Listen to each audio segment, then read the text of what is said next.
Tunku Abdul Rahman Putra Al-Haj ibni Almarhum Sultan Abdulhamid Halim Shah, A.C. Ch was Chief Minister of the Federation of Malaya from 1955, and the country's first Prime Minister from independence in 1957.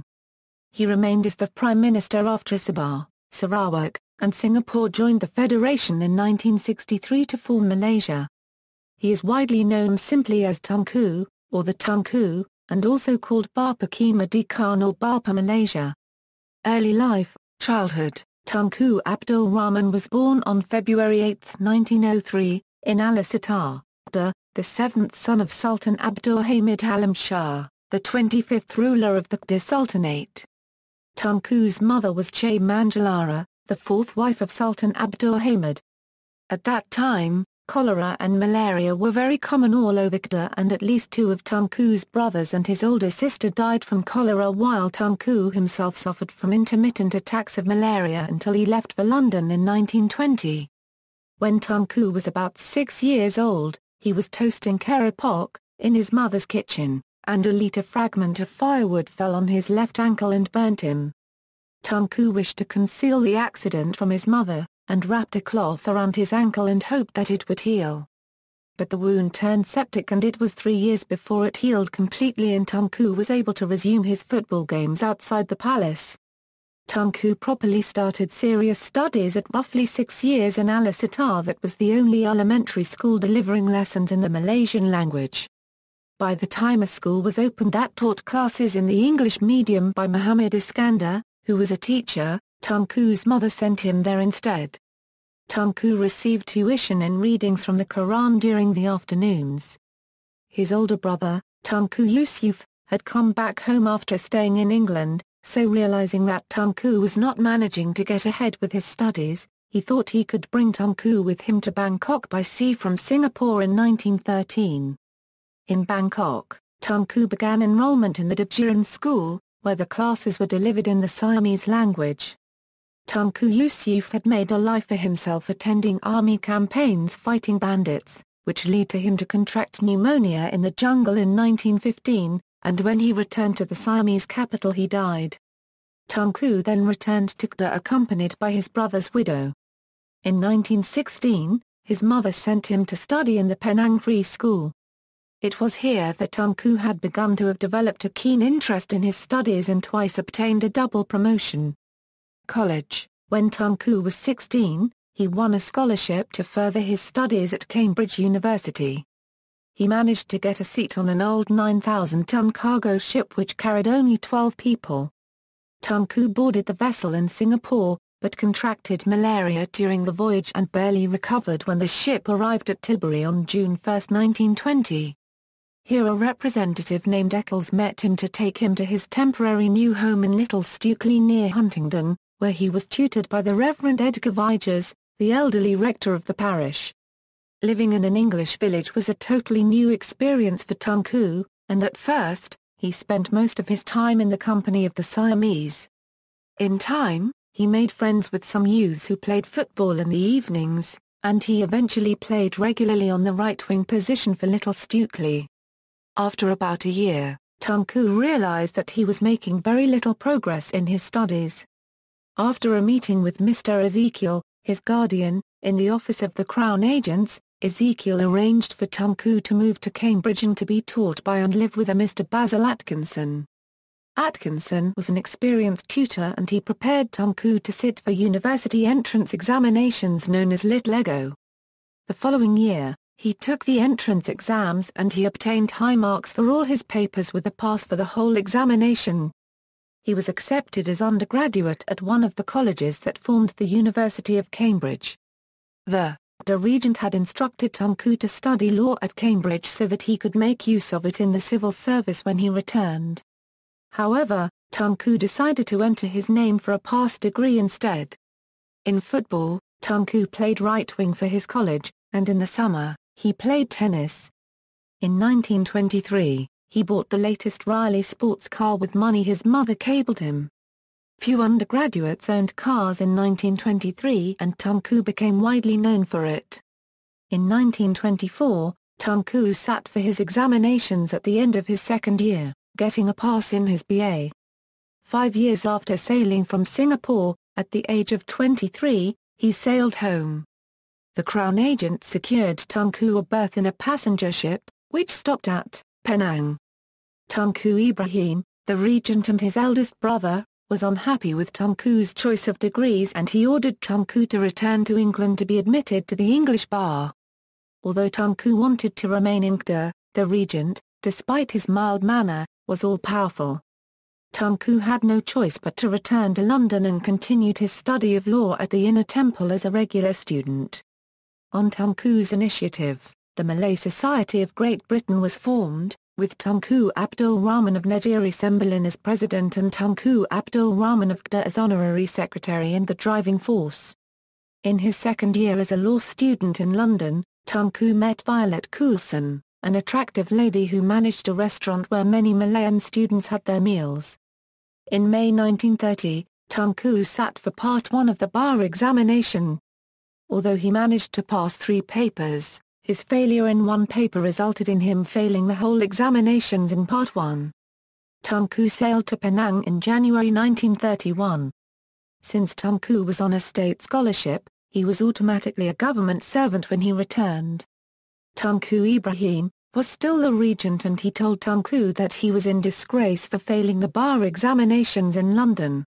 Career in Kedah, Halim. On January 1931, Tunku was appointed a cadet in the Kedah Civil Service.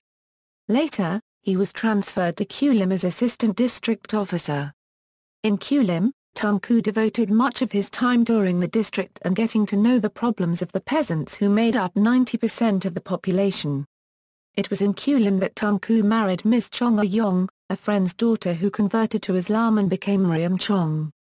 They were married by the local Qadi in Tunku's government quarters. Soon after Miriam's conversion to Islam she learned to pray and when the fasting month began, she persuaded Tunku to do so too. A year after marriage, Tunku's daughter was born. He named her Tunku Khadijah. A year later, a son was born and named Tunku Ahmad Narang. Tunku also devoted some of his time to prepare for cadets law exam to qualify for promotion. He took the exams and passed it on his first attempt. Padang Terap. About a year later, Tunku was promoted to be district officer of Padang Terap. The post of district officer Padang Terap was unpopular because Kuala Nerang was rife with malaria. As soon as Tunku took over the district, he gave orders for a survey to be made of the swamps which bordered the town, obtained an estimate for draining them and applied to the state secretariat for the necessary funds. Unfortunately, Tunku's plea for funds were rejected.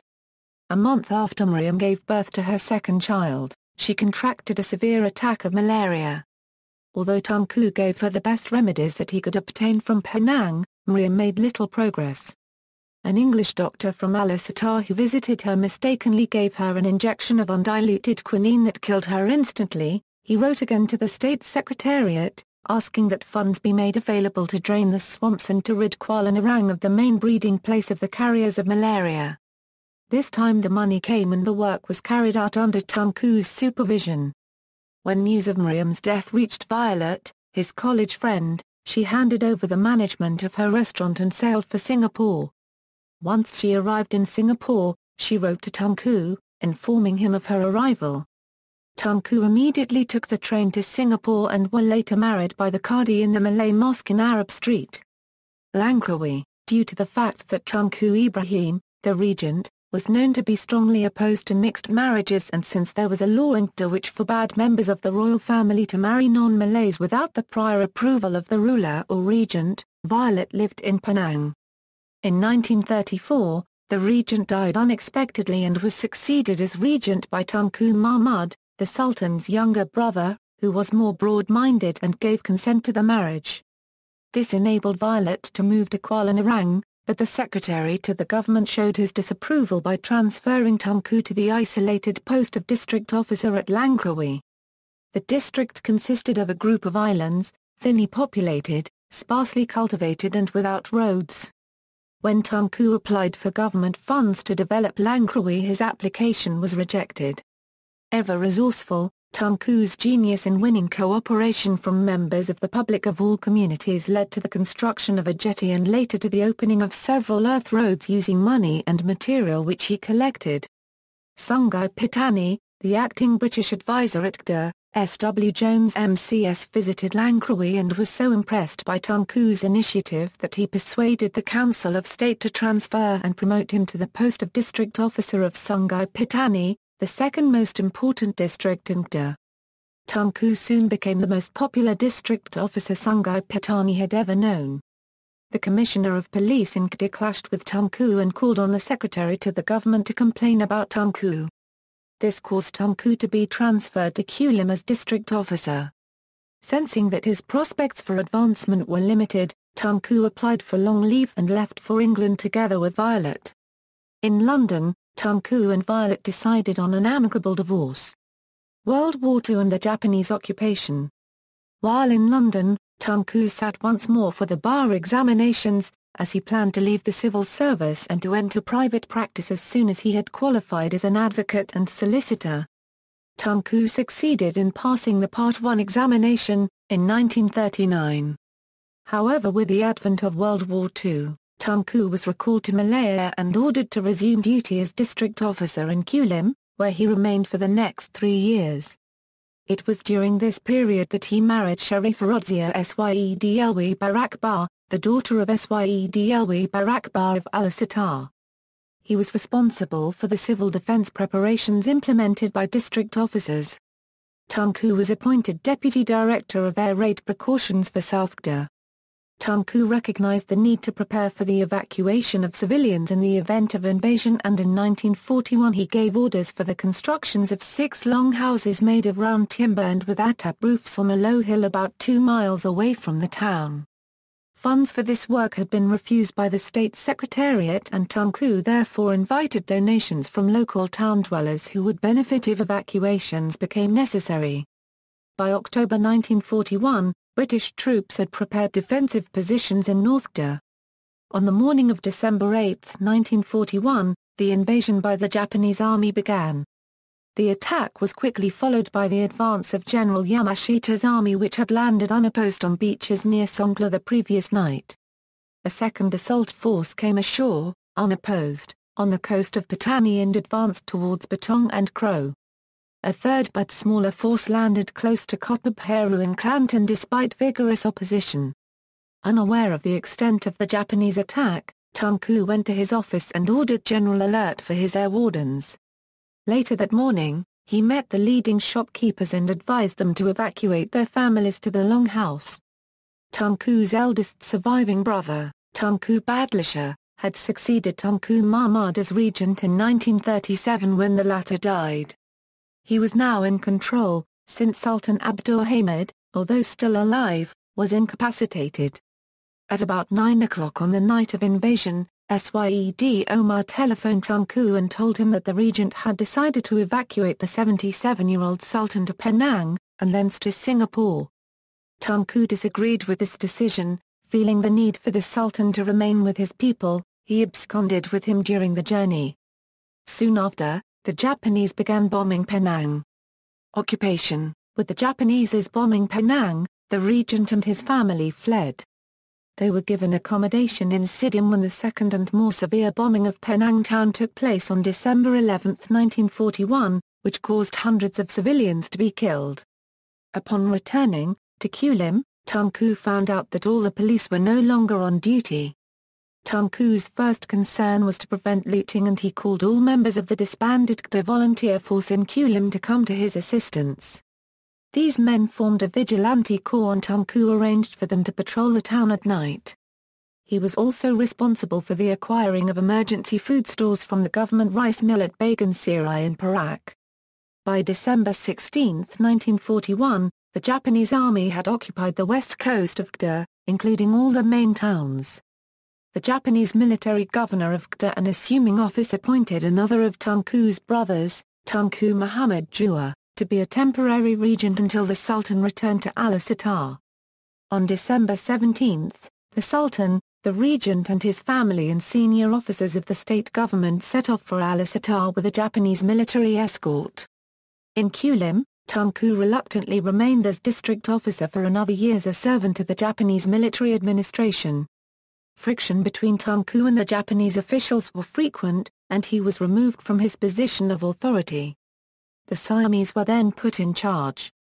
Soon after the takeover by the Siamese, Tunku was appointed the Superintendent of Education. In 1942, the Japanese transported thousands of young male Malayans to work on the construction of a railway from North Siam to Burma. Tunku helped house and feed some escapees from the railway construction project at considerable risk to himself. On 6 and 9 August 1945, atom bombs were dropped on Hiroshima and Nagasaki respectively. A week later, the Japanese imperial government in Tokyo agreed to an unconditional surrender. Malayan People's Anti-Japanese Army Movement. When the Japanese surrender was announced over the wireless in mid-August, plans were hurriedly prepared in Ceylon for the dispatch of a British military administration. At the same time, the top Chinese communist leaders in Malaya, Fong Chongpik, who was nicknamed the Plen, and a young Chinese rebel named Chin Peng decided to try seize control of the civil administration in as many states as possible. Tunku and his followers were responsible for the peacekeeping efforts and the protection of Al-Sitar from the Malayan People's Anti-Japanese Army. Malayan Union and Study Leave, protest against Malayan Union. On August 19, the surrender of the Japanese army had become common knowledge in Al-Sitar. With the Japanese surrender, several groups of people talked about independence and discussed how it might be attained. Malay societies were formed all over the peninsula with similar objectives, but with no coordination. Inkda, a body called Sabakas, was the most active. Tunku's principal allies were all members of the society and he attended some of their discussions. But Tunku was already 40 years old and many of the members were only 20 or even younger, and they grew impatient and hostile when Tunku cautioned them against trying to obtain independence by force. After a time, Tunku resigned from active membership and continued only as their patron. On October 10, 1945, the Secretary of State for the Colonies issued his policy statement on a Malayan Union. Inkda, both the principal Malay organizations held protest meetings and rallies. Tunku spoke forcefully at these rallies, but he recommended opposition by peaceful means. Sir Harold McMichael, representing the British government, arrived in Kuala Lumpur on October 11, 1945. He came to Al-Sitar after visiting the sultans of Jawa, Selangor, Pahang, and Perak and securing their signatures to a new treaty. Inkda, McMichael was told that the ruler would consult his Council of State before holding a discussion with him. With these consultations preceded, rallies and processions in opposition to the treaty were held in every district and in the centre of Al-Sitar. Tunku was one of the most popular speakers in Al-Sitar, Sungai Petani, and Kulim, but he was not invited to take part in any of the discussions convened by his half-brother, Sultan Badlishah. After 3 days of negotiations, the Sultan followed the example of his brother rulers. The Sultan's surrender was vigorously criticised by the public and by Tunku. McMichael flew back to London after securing all the signatures from the rulers for the new treaty. Then the British Prime Minister announced that the Malayan Union would come into effect on April 1, 1946. A British officer who had held Tunku's post before the war was appointed Superintendent of Education, in his place. The state government did not give Tunku any new position. During this period, Tunku held no office in any Malay organisation. Law studies. Tunku applied for 18 months study leave and arranged to return to England to resume his law studies. He arrived in Liverpool on December 27, 1946 and travelled by train to London, and remained there for the next 18 months. Tunku's London room quickly became a magnet for Malayan students. The Malay Society of Great Britain, which Tunku had founded before the war, was revived, and Tunku was elected president, with Abdul Razak from Pahang as vice president. When he passed all his law exams, Tunku sailed back to Malaya on the P&O Corfu in January 1949 to be met by his wife, children and friends in Penang. A few days later he called on the secretary to the government to inform him that he was now a qualified advocate and solicitor, but the reception was neutral. Tunku was instructed to report to the state legal advisor for duty as a deputy public prosecutor. His work was routine and he spent his days reading case files. Political career, United Malay National Organisation. Further information, United Malay National Organisation. Tunku was invited to accept the chairmanship of the Kedah branch of UMNO, the political party which had been formed by Dato' bin Jaafar. But before long, the Attorney General, Foster Sultan, visited Kedah and met Tunku in his office to ask if he would like to take up a new appointment in Kuala Lumpur, which Tunku accepted. In Kuala Lumpur, Tunku was allotted an office in the Federal Secretariat in Kuala Lumpur, together with other deputy public prosecutors. The work was totally unfamiliar to Tunku and he spent almost every night studying case files, and preparing to appear in court the next morning. Tunku's work received a favourable report and he was transferred with promotion, to the post of President of the Selangor Court. At the same time, political crisis was brewing in UMNO.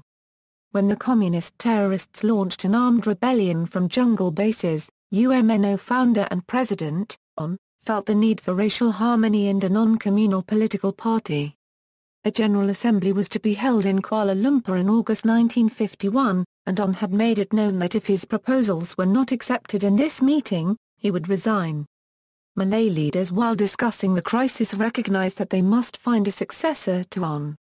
It was at this point that the name of Tunku Abdul Rahman of Kedah was put forward. At that time, Tunku's qualities and ability as a leader were almost unknown outside Kedah.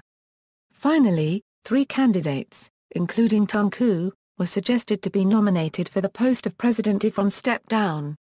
Abdul Razak, the State Secretary of Pahang and UMNO Deputy President, went to meet Tunku in his house, to ask him to agree to the nomination, but Tunku was reluctant. Instead, Tunku replied that Razak himself was much better qualified to be nominated. But Razak convinced Tunku that he was much too young to gain the support of Malay masses. After much persuasion, Tunku reluctantly accepted the nomination. The UMNO Assembly met on August 23, 1951, on the roof garden of the Hotel Majestic. ON made his farewell, inviting his audience to join him and his new party. 3 candidates were nominated for the post of president, and voting was by show of hands. Tunku received 57 votes and his nearest rival had 11. In his acceptance speech, Tunku demanded that independence should be granted to Malaya as soon as possible. Tunku was still president of the Sessions Court in Kuala Lumpur, with daily duties to perform, drawing a government salary and living in government quarters. Tunku informed the Chief Justice of his intention to resign from government service. Tunku had none of ON's fluency or oratorical talent. However, in the eyes of the average UMNO member, Tunku was first and foremost the brother of the Sultan of Kedah, and a member of a royal house. In 1951, this still carried a lot of weight. Tunku possessed charisma that affected even those who were ready to be hostile. Tunku also had a great sense of humor and an infectious laugh, and he had acquired a wealth of experience as a district officer in Kedah, which enabled him to understand and sympathize with the problems of the rural population, who made up a large proportion of the UMNO membership. Alliance Party. Further information, Alliance Party Barisan Nasional. At the time of ON Jaafar's resignation from the presidency of UMNO, he had predicted that the party would disintegrate within 3 months.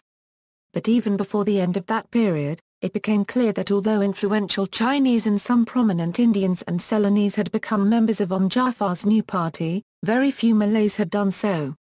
Tunku held and expressed the view that Malayan communities could not be united within a single political party. He believed that each community needed its own political party and its own political leaders, and he was proved to be right. The first trial of strength between all the rival political parties took place in January 1952. On October 6, 1951, Sir Henry Gurney was killed in an ambush by communist terrorists. He was replaced by General Sir Gerald Templer, who brought with him a new policy from the British government in London. Templer was to guide the people of Malaya towards the attainment of a united Malayan nation. The policy had also called for the partnership of all communities. To put this new policy into effect, the government had agreed to hold elections at the municipal and town council level, as a first step towards a democratic government, and Kuala Lumpur was chosen as one of the venues for the experiment. All the existing political parties were prepared to contest. One of these political organizations was the Malayan Chinese Association, or MCA. MCA was brought into existence in 1949 by two far-sighted men, Colonel H. South Lee, the president of the Selangor Mining Association, and Tan Cheng Lock of Malacca, who had been recognized even before the war as a spokesman for the Chinese of Malayan origin. Colonel H. South Lee was the chairman of the Selangor branch of the MCA. It occurred to him that if MCA and UMNO formed an alliance at the municipal level, their chances of success would be greater. Together with his deputy, they met and sought the approval of Dato' Yahya, the chairman of UMNO in Kuala Lumpur. They quickly reached an agreement. Under the chairmanship of Colonel H. South Lee, a combined committee from the MCA and UMNO was formed and 12 candidates were selected, one for each area, some Malays, some Chinese and one Indian. The committee then began a vigorous campaign to enlist support for the alliance. News of the venture appeared in all the leading newspapers. Tunku was in Province Wellesley when he read the news. He received a telephone call from an UMNO leader in Kuala Lumpur asking him to come back at once for a discussion.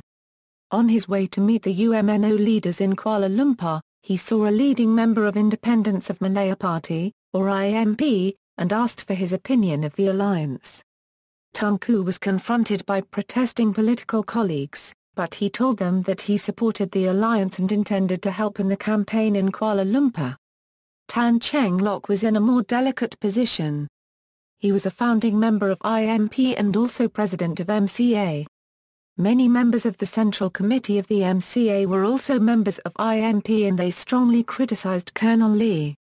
But Tunku's prompt public support for the alliance helped Tan Cheng Lock to resist pressure from the other MCA leaders. He avoided making public statements for as long as he could. Eventually he gave the alliance his belated blessings. At the counting of votes on February 16, 1952, the alliance won 9 seats, IMP, 2 and an independent 1. The success of UMNO-MCA alliance was repeated in other municipal and town council elections, starting in Johor Bahru, where, to the chagrin of Dato' On, the alliance won all the seats. Tunku followed up the municipal elections by holding a round-table conference on February 3, 1953, attended by leaders of the MCA and UMNO, in the Selangor Miners Club, Kuala Lumpur. Everyone agreed to establish a permanent alliance of UMNO and MCA as a political body with independence for Malaya as its principal objective. They also discussed the possibility of forming a united front with Independence of Malayan Party, or the IMP. Tunku arranged a meeting with On. He brought H.S. Lee and Dr. Ismail. On brought 3 lawyers and 2 Malay civil servants. At the meeting, On told Tunku that IMP could only work together with the alliance leaders if they disbanded the alliance and joined IMP. Tunku tried to find some ground for compromise, but On was adamant and the meeting ended. Tunku disagreed fundamentally with On's conception of a single political party consisting of members of all communities. He knew by instinct that each community needed its own political party. The challenge that lay before him was finding a way to unite the communal parties. Soon, the alliance leaders met again to discuss their campaign. They drew up proposals which included a request for an elected majority and a firm date for the first elections. At the Legislative Council, when the demands by the alliance were discussed, On told the Legislative Council that the holding of the elections should be planned as a gradual process and he questioned Tunku's demand. On's remarks were relayed to the Secretary of State and damaged Tunku's image.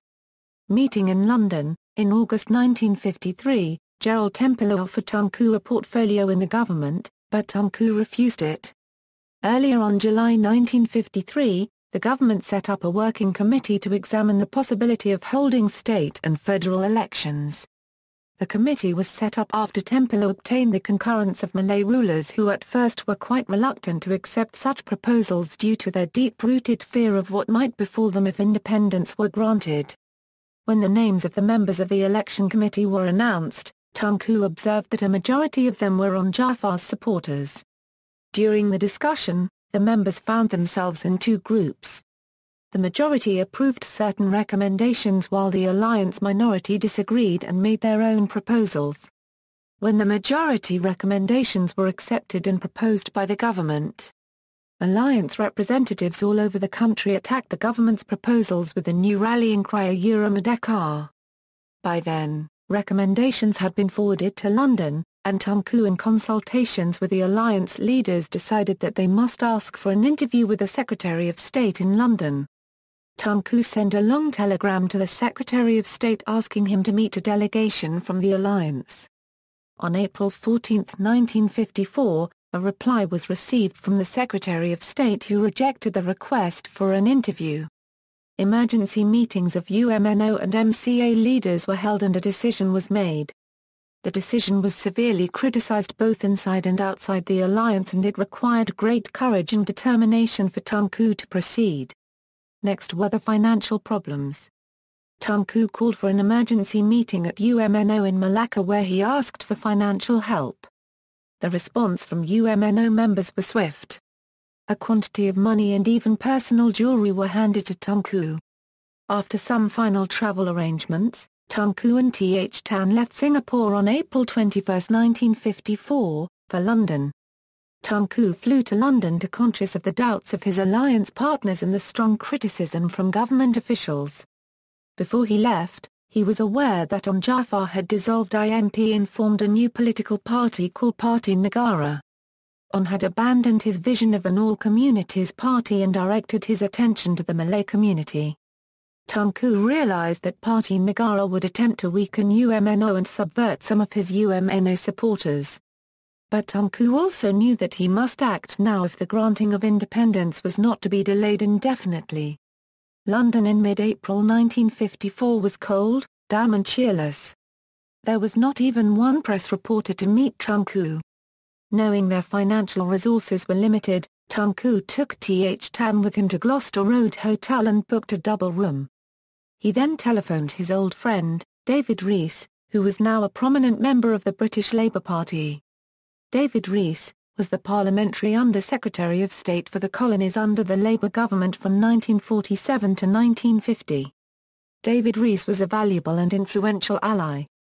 Tunku and Tan went to meet him the next morning in his chambers near the Inner Temple. David Rees promised to do everything possible to persuade Oliver Lyttelton to receive Tunku and his delegation. His persuasion proved to be potent, and on April 24, Lyttelton agreed to meet Tunku. However, there was one problem. Lyttelton had arranged to leave for Uganda on an official visit on the following day and would not return until May 10.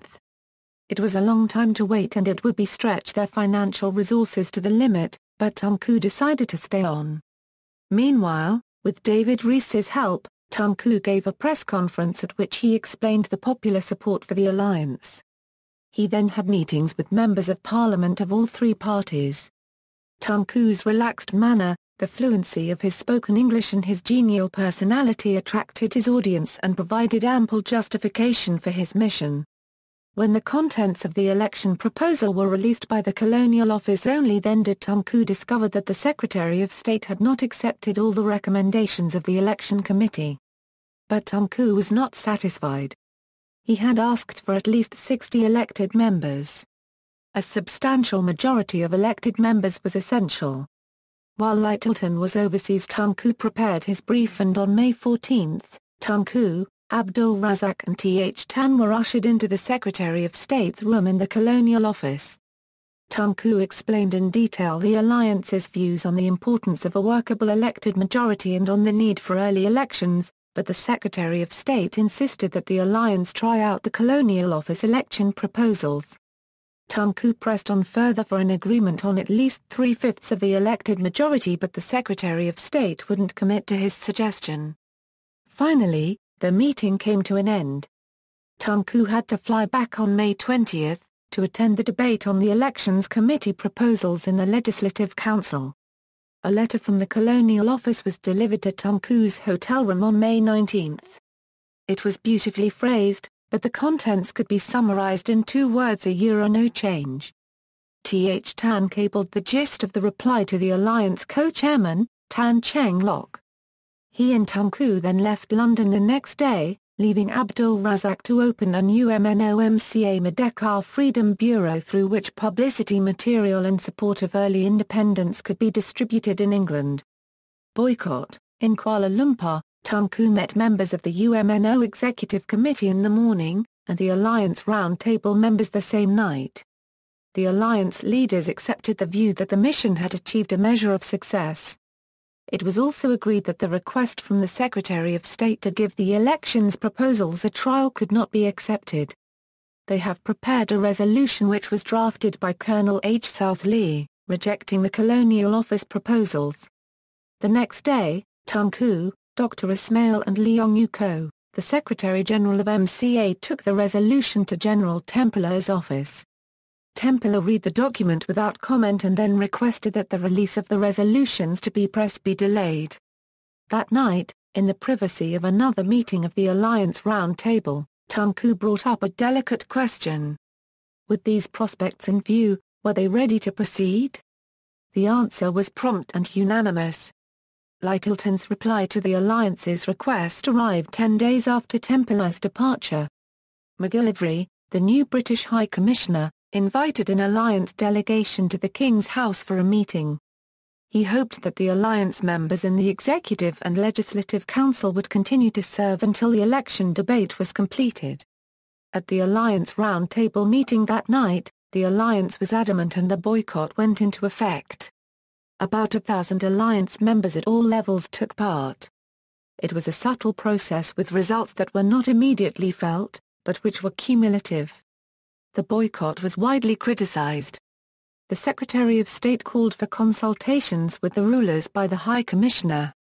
Tunku decided that the Alliance should take the initiative and present their views first. On July 1, Tunku and a delegation of Alliance members called on Sultan Ibrahim of Jawa and explained the Alliance's views to him on the holding of elections, the need for an elected majority and the importance of drafting a new constitution for the country.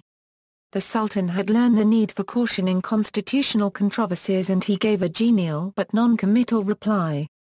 He also agreed to bring their views to a meeting of all rulers which would be held in 2 weeks' time. That day, nearly 2,000 Alliance supporters assembled at the Government Office building in support of the proposals. Attempts to break the Alliance boycott were made by Michael Hogan, the Attorney General, and David Gray, the Acting Chief Secretary. Hogan and Gray met MacGillivray with their suggestions, and the High Commissioner agreed to their initiative. Hogan and Gray then met H.S. Lee in Kuala Lumpur and explained the motive of their visit. H.S. Lee then contacted Tunku and Dr. Ismail, who were in Johor Bahru, with the news. Tunku reacted positively to the compromise offered, but he wanted further assurance from the High Commissioner himself. That night, 2 cars drove in darkness across the causeway to the naval base in Singapore, where the Alert was at anchor, and went on board. It was 11 p.m. and MacGillivray was more relaxed than at their previous meeting in King's House, but he would only give a qualified agreement since he would have to seek the approval of the Secretary of State before he could confirm his undertaking. On July 6, MacGillivray signed a letter agreeing to the Alliance's request after receiving approval from Lyttelton. The Alliance then called off the boycott. Elections. After the Alliance called off the boycott, elections to state councils with Alliance participation could now proceed. Tunku and his colleagues travelled tirelessly to prepare for the coming trial of strength. Tunku took Tan Cheng Lok and H.S. Lee with him whenever possible, and in particular when touring the northern Malay states, and emphasized the importance of unity among Malayans of all communities. At each state capital, the Alliance leaders called on the ruler and assured him of their loyalty and support. The links between UMNO and MCA grew stronger, and on Tunku's initiative a National Council, which became the supreme executive body of the Alliance, was established. It took the place of the Round Table, which had no executive power, and Tunku was formally recognized as leader of the Alliance. The first 2 elections to state councils took place late in 1954 in Jawa and Terengganu. In both states the Alliance won sweeping victories. Parti Negara did not capture a single seat. Tunku was now a popular figure in every state and in almost every kampung. He travelled constantly. Towards the end of 1954, Tunku was invited by the Director of Operations to serve on the Federation War Executive Committee. It was Tunku's first direct introduction to the conduct of the emergency terrorists, and it was a valuable experience. The government had promised to hold elections to the Federal Legislative Council in 1955, and in March of that year, it was announced that nomination day would be in June, and that July 27 would be election day. Many Malay government officers resigned to offer themselves as candidates. As nomination day approached, Tunku was plagued by demands that a high proportion of the candidates should be Malay. Tunku brought the matter to the next UMNO assembly and urged the members to adopt what he called a policy of racial unselfishness. Tunku's arguments were compelling and he won a unanimous vote of confidence. Almost at the 11th hour, Tunku's repeated emphasis on the importance of unity during the elections brought him a bonus. The Malayan-Indian Congress, MIC, which had wavered in its support of Parti Negara, now promised to back the alliance, representing the Indian community. On nomination day, the alliance entered a candidate in every one of the 52 constituencies. Parti Negara entered 30 candidates. 29 Malays and 1 Chinese. 4 other political parties entered a total of 29 candidates. 18 others stood as independents. 2 weeks before nomination day, On announced that he would stand in Jawi, and challenged Tunku to stand against him. It was a tactical error. The alliance let it be known that the party would decide where Tunku should stand, and it gave the headquarters an opportunity to select a candidate who could be expected to defeat on. Tunku chose Kuala Muda Inkda, where he had been district office before Second World War. The choice left him free to travel all over the country, by car, by boat, by bicycle, by lorry, and on foot.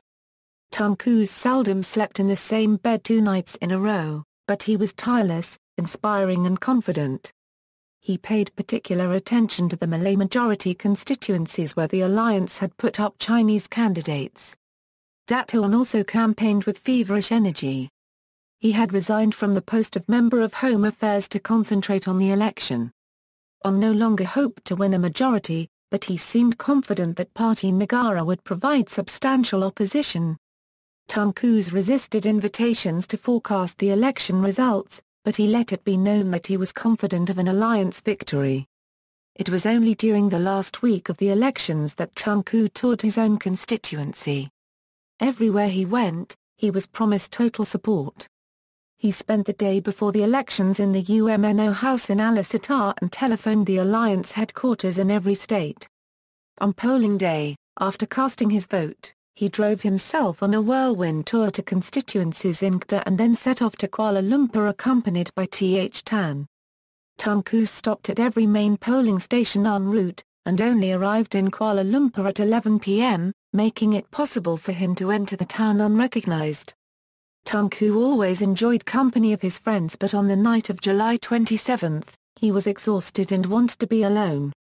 Tunku spent the night at the Eastern Hotel, listening to the results of the elections until the Kuala Lumpur radio station went off air at 3 a.m. Tunku had shared a room with Th Tan before and it was not an experience he intended to repeat.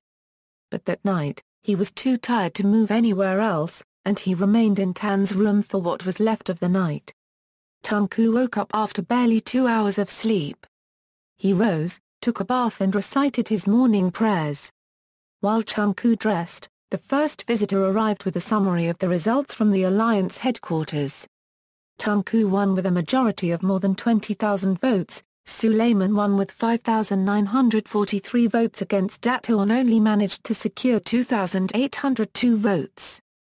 The alliance have won 51 seats. Pan-Malayan Islamic Party won only 1 seat. Other parties did not capture any seats. Tunku was impressed that no politician in colonial territory ever won a 99% election victory.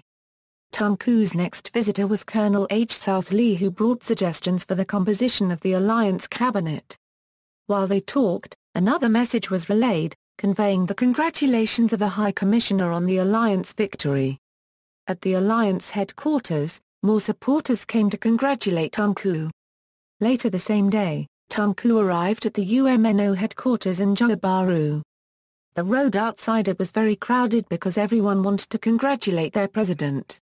Early days as Chief Minister, High Commissioner McGillivray invited Tunku to the King's House for a first formal discussion on Sunday 31 July.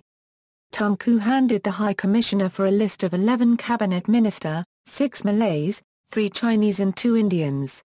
The list would still have to be passed to the rulers for their formal concurrence that would take some time. On August 1, Tunku was received by a British Assistant Secretary to the government at the Federal Secretariat building. He was escorted to his new office where a group of press photographers awaited him. As soon as they had departed, Tunku asked if he could be shown the house he was to live in. Whether by inexcusable oversight or by deliberate neglect, no government quarters had been made ready for the chief minister. The government housing officer was hurriedly summoned but he had nothing suitable to offer, but as a temporary solution he mentioned an old house in Hose Road, and suggested that Tunku might like to see it. They went there, but the paintwork both inside and outside was shabby and the furniture was worn and defective.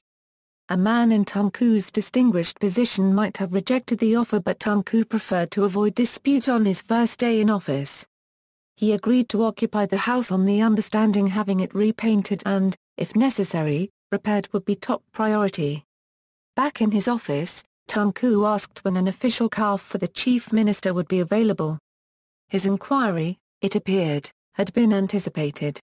Tunku would not allow these frustrations to influence him. On August 9, Tunku made his first broadcast to the nation from an old wooden structure at Young Road, Kuala Lumpur. During the broadcast, he said, there had been another general election in United Kingdom, won again by the Conservatives. Alan Lennox Boyd was the new Secretary of State for the colonies.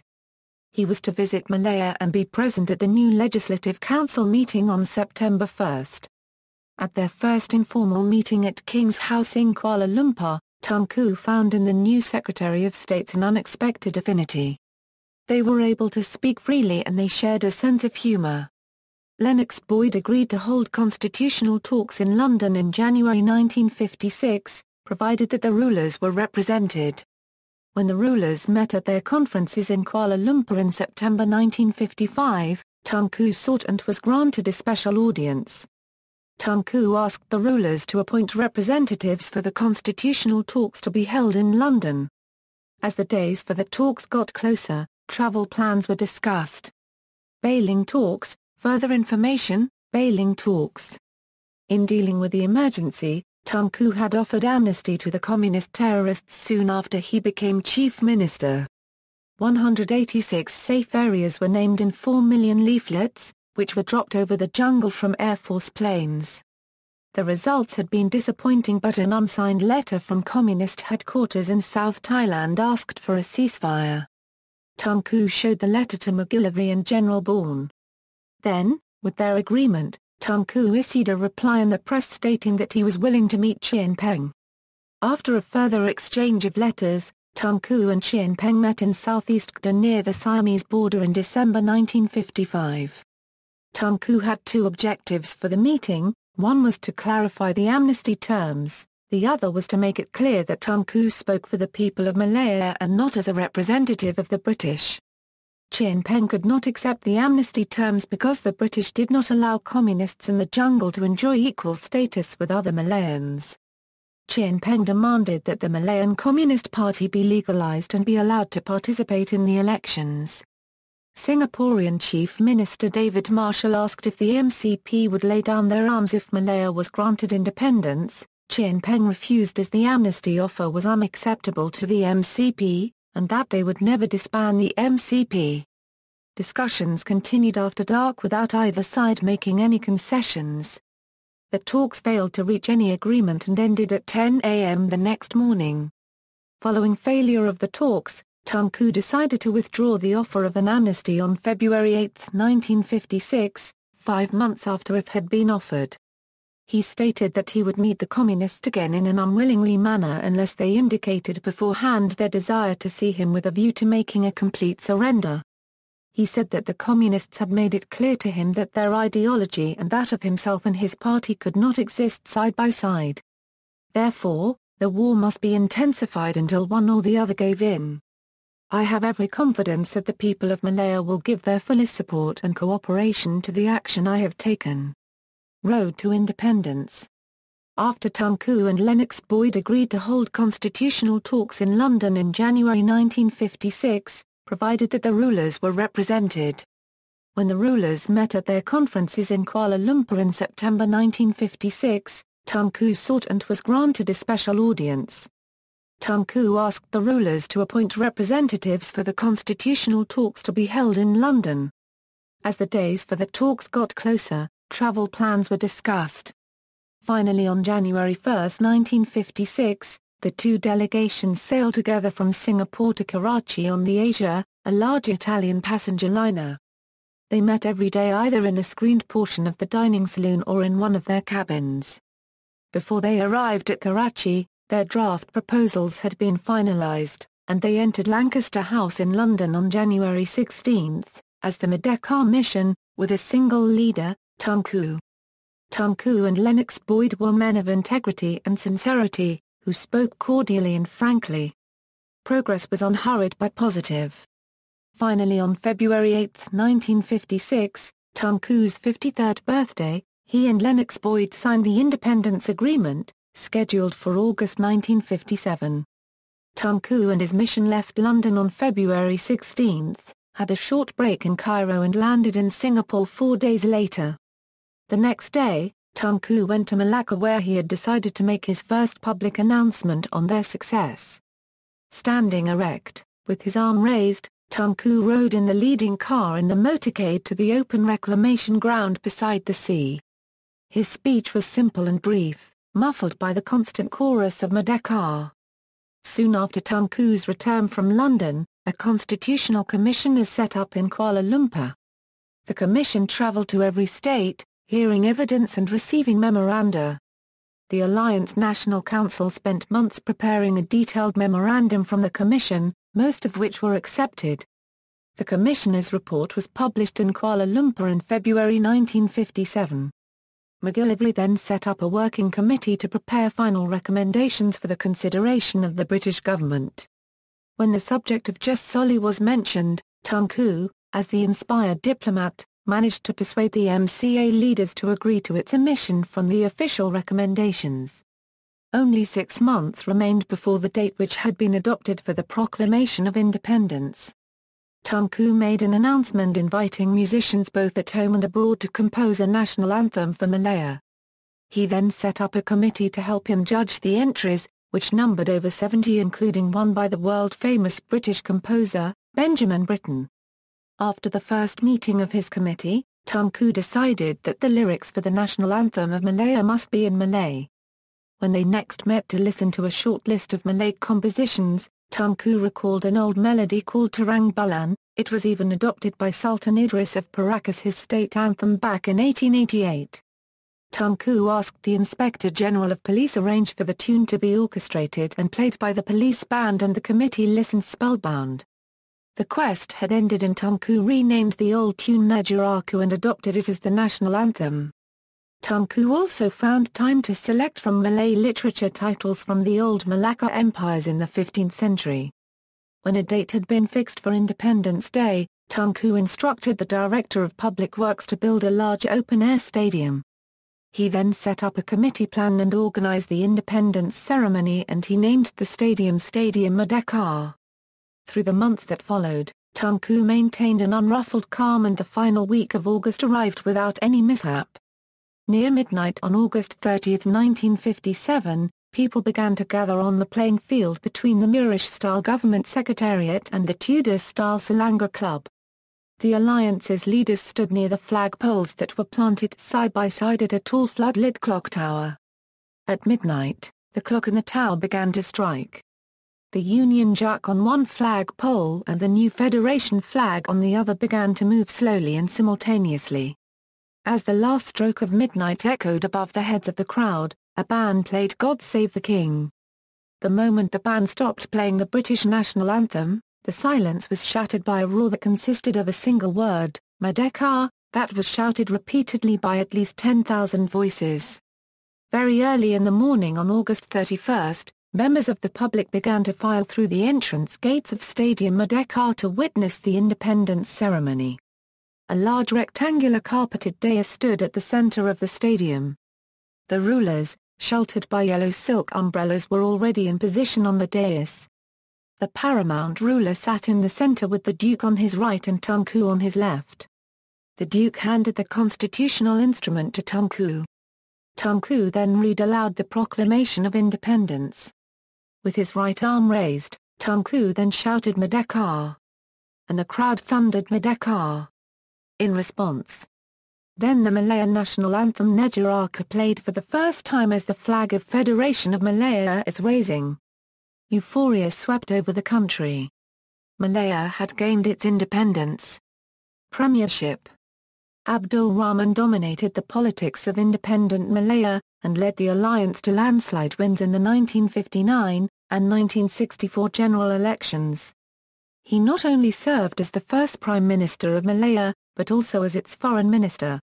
The formation of Malaysia was one of Abdul Rahman's greatest achievements. In 1961 he made a speech at the Foreign Correspondents Association of Southeast Asia in Singapore, proposing a Federation Malaya, Singapore, Sabah, Sarawak, and Brunei. On September 16, 1963, with the federation of all these states except Brunei, Abdul Rahman was formally restyled Prime Minister of Malaysia. However, the racial factor was worsened with the inclusion of Singapore, which increased the Chinese proportion to more than 40%. Both UMNO and the MCA were nervous about the possible appeal of Lee Kuan Yew's People's Action Party to voters in Malaya, and tried to organize a party in Singapore to challenge Lee's position there. Lee in turn threatened to run PAP candidates in Malaya at the 1964 federal elections, despite an earlier agreement that he would not do so. This provoked Abdul Rahman to demand that Singapore withdraw from Malaysia. On August 7, 1965, Abdul Rahman announced to the Parliament of Malaysia in Kuala Lumpur that it should vote yes on the resolution to have Singapore leave the Federation, choosing to sever all ties with a state government that showed no measure of loyalty to its central government as opposed to the undesirable method of repressing the PAP for its actions. Singapore's secession and independence became official on August 9, 1965. At the 1969 general election, the alliance's majority was greatly reduced. Demonstrations following the elections sparked the 13th May racial riots in Kuala Lumpur. Some UMNO leaders led by Tun Abdul Razak were critical of Abdul Rahman's leadership during these events, and an emergency committee Majoran took power and declared a state of emergency. Abdul Rahman's powers as Prime Minister were severely curtailed, and on September 22, 1970, he was forced to resign as Prime Minister in favor of Abdul Razak. He subsequently resigned as UMNO President in June 1971, in the midst of severe opposition of the Young Turks comprising party rebels such as Mahathir Mohamad and Musa Hidam. The duo later became Prime Minister and Deputy Prime Minister of Malaysia respectively. Involvements in Islam. After making Islam the official religion in 1960, Abdul Rahman established the Islamic Welfare Organization, an organization to help Muslim converts adjust to new lives as Muslims. He was president of PERCIM until a year before his death. In 1961 Malaysia hosted the first international Quran recital competition, an event that developed from Abdul Rahman's idea when he organized the first state-level competition in Kedah in 1951. On the occasion of his 80th birthday, Abdul Rahman stated in February 9, 1983 edition of the newspaper The Star that the country has a multiracial population with various beliefs. Malaysia must continue as a secular state with Islam as the official religion. In the same issue of The Star, Abdul Rahman was supported by the third Malaysian Prime Minister, Hussein Onn, who stated that the nation can still be functional as a secular state with Islam as the official religion. Sports involvement. Tunku became vice president of Kedah Football Association after his return from Cambridge in late 1930s. Later in 1949, Tunku became president of Selangor Football Association, and a few years later, He became president of Football Association of Malaysia for 20 years. During his presidency, he introduced a competition for those under 18 years old such as the Piala Fam and the Piala Rahman. Being an avid sportsman, Tunku was a firm believer that sports can be a good catalyst in bringing about greater social unity among Malaysians of various races and religions. Therefore he supported and initiated many sports events. These included an international football tournament, the Pesta Bola Merdeka in 1957. The following year, he was elected as the first president of Asian Football Confederation, a post he held until 1976. Tunku also loved horse racing and was a regular at the Selangor Turf Club. He claimed that his lucky number was 13, and that he would win horse races that were held on the 13th of the month, especially on Friday the 13th for him. In 1977, having acquired substantial shares in the Star, a Penang-based newspaper, Abdul Rahman became the newspaper's chairman. His columns, Looking Back, and As I See It, were critical of the government, and in 1987 Prime Minister Mahathir Mohamad banned the newspaper.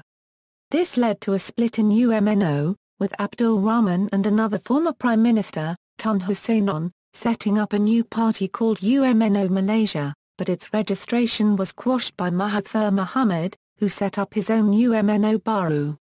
Abdul Rahman later supported Semangat 46, a splinter group of UMNO led by Tengku Razali Hamzah.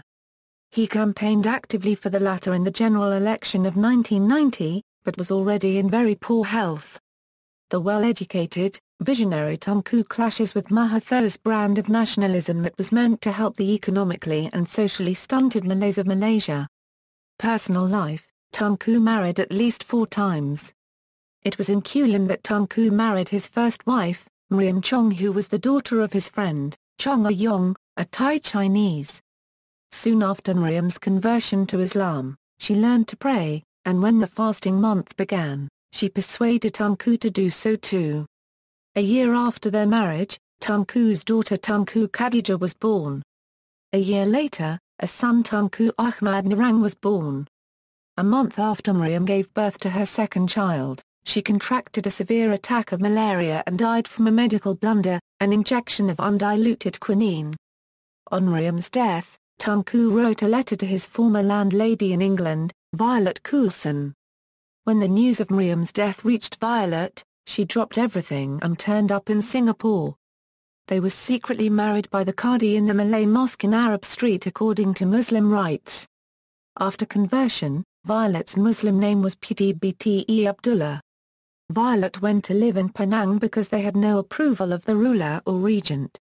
Tunku Ibrahim, the regent, was strongly opposed to mixed marriages, but when he died unexpectedly in 1934 and was succeeded as regent by Tunku Mahmud, the Sultan's younger brother, he consented to the marriage. Though their marriage went well, Tunku's responsibilities in the public service were all-consuming, and after a separation where Violet returned to London, they were divorced amicably in 1947. He then married Sharifa Rodzia Syedlwi Barakbar, with whom he had no children, but they adopted 4, Sulaiman, Mariam, Sharifa Haniza and Farida. Wanting to have more children of his own, he secretly married another Chinese woman named Bibai Chong, who converted upon marriage. He had 2 daughters with her, Tunku Nur Hayati and Tunku Masjara. Death: Tunku Abdul Rahman died peacefully on December 6, 1990, at the age of 87, and was buried at the Langar Royal Mausoleum in Alistar. Chief Secretary Tun Ahmad Saji, Prime Minister Mahathir Mohamad, and a few others witnessed Tunku's last breath. Mahathir later ordered Ahmad Saji to announce about Tunku's death. Awards and recognition: stamp issues. In 1991, he adorned part of the collection of past Prime Ministers of Malaysia stamps issue. In 2003, stamps of Malaysia since Malaysia became an independent nation in 1957. Places after him: several places were named after him, including Bukit Tunku in Kuala Lumpur, Tunku Abdul Rahman Memorial in Kuala Lumpur, Independence House, Tunku's old house during the Japanese occupation in Alistar, Bukit Rahman Putra in Sungai Buloh, Selangor. SMK Tunku Abdul Rahman Putra in Sabah Banam, Selangor. SMK Tunku Abdul Rahman in Kuching, Sarawak. SMK Tunku Abdul Rahman in Alasitar, Da. Wisma Bapa Malaysia in Kuching, Sarawak. Jalan Tunku Abdul Rahman in Kuching, Sarawak. Tunku Abdul Rahman National Park in Sabah. University Tunku Abdul Rahman in Petaling Jaya, Selangor. Tunku Abdul Rahman College. SM Teknik Tunku Abdul Rahman Putra in Penang. KD Tunku Abdul Rahman, Escapan class submarine in the Royal Malaysian Navy. Tunku Abdul Rahman National Park in Pulau Gaya, Sabah. Putrajaya, Federal Administrative Centre of Malaysia, Putra World Trade Centre, Kuala Lumpur, Honours, Domestic Honours, a Malaysia, recipient of the Order of the Crown of the Realm. A Jawa, First Class of the Royal Family Order of Jawa. A Clanton, recipient of the Royal Family Order or Star of Yunus. A Perlis, recipient of the Perlis Family Order of the Gallant Princess Yed Putra Jamal Alail. A Selangora, First Class of the Royal Family Order of Selangor, Knight Grand Commander of the Order of the Crown of Selangor. A Terengganu, Member First Class of the Family Order of Terengganu. A Malacca, Grand Commander of the Premier and Exalted Order of Malacca. A Kedah, recipient of the Kedah Supreme Order of Merit. Foreign Honours, an Australia Honorary Companion of the Order of Australia in 1987. A Bilgoyama Grand Cross of the Order of the Crown, a Bruneier, Dato Laila Utama of the Royal Family Order of Brunei, Dato Seri Paduka of the Order of the Crown of Brunei. A Cambodia Grand Cross of the Royal Order of Sahamitra, a Filipinese, Grand Collar of the Order of Sikatuna, Ramon Magsaysay Award for Community Leadership. A South Korea Order of National Foundation, a Thailander Knight Grand Cross of the Order of Chula Chongklaw, a Tunisia Grand Cordon of the Order of Istiklal, a United Kingdom Honorary Member of Order of the Companions of Honor by Queen Elizabeth II in 1961. A South Vietnam Grand Officer of the National Order of Vietnam. References. Further reading, from Playboy to Prime Minister of Malaya, The Straits Times, August 31, 1957. External links, TunkuAbdulRahman.com, the Tunku Abdul Rahman Centennial PhD Scholarship Fund at Cambridge University.